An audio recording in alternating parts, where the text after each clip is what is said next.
climate advocacy group called 350.org. Great.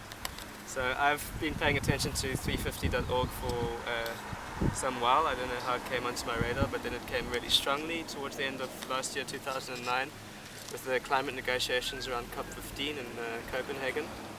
And I find it very interesting for the way it challenges power structures. How does 350.org get away with creating such a movement? Or not get away with, how does it create such a movement? So far, last year, I think we got away with it mainly by, and one of the ways was by using the science of climate change as our foundation, as our groundwork, which is interesting with the discussion that we were just having before this. But there's so much good work being done on climate change. And I think part of the challenge in being able to address large power structures is being able to show yourself as a big enough, powerful enough, united enough movement to actually exert a similar kind of force.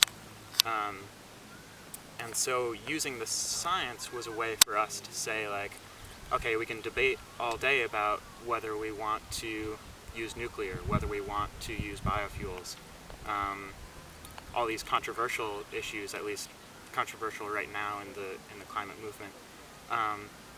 But at least we can have some sort of common basis in how powerful the scientific consensus is and where we need to go. And so we use 350 as that starting point, and tried to play more of a convening role, saying that anyone that recognizes that we're in the danger zone with climate change now, we're beyond where the Earth can sustain levels of CO2 in the atmosphere, then we want to work with them to get that recognition out there and pressure government to recognize it as well and adopt it in their policies for mitigating those kind of effects. Okay, so that's key for me. You say you are one of the intentions is then to pressure government, pressure policy making. Yeah, absolutely. And you mentioned this in our talk earlier as well. And I'd like to ask you, how's that been going? Is it something that you can change from the outside? Is there a force that's meeting another force? One of the things that became very clear in Copenhagen, I think, actually, was that most developing countries, and especially the AOSIS countries, the small island states, are very willing to listen and very willing to collaborate, actually, on an active level. Mainly because within the UN process, they actually don't constitute a force strong enough to negotiate their position to the degree that other more powerful countries can. And so actual governments are recognizing social movements as a collaborator, as a partner, almost with an equal amount of force that they can exert.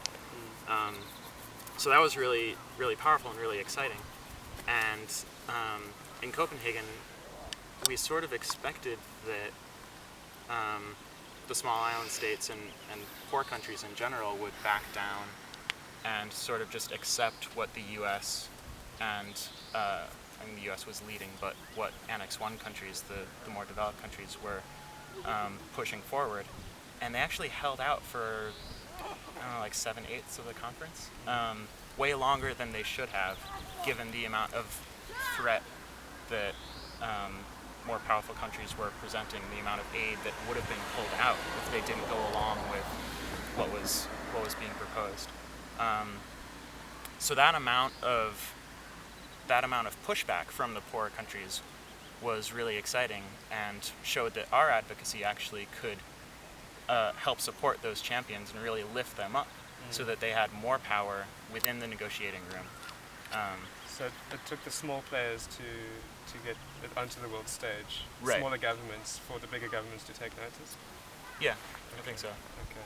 Yeah. And so it's a case of who's willing to collaborate, and then building a sort of coalition or some umbrella where strong initiatives can only become stronger.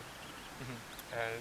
But ultimately, do you think it's going to lead to collaboration with all the big players? I don't know if it'll ever be collaboration.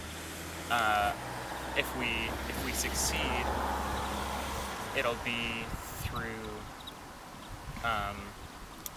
larger players recognizing either the moral urgency or the long-term economic arguments.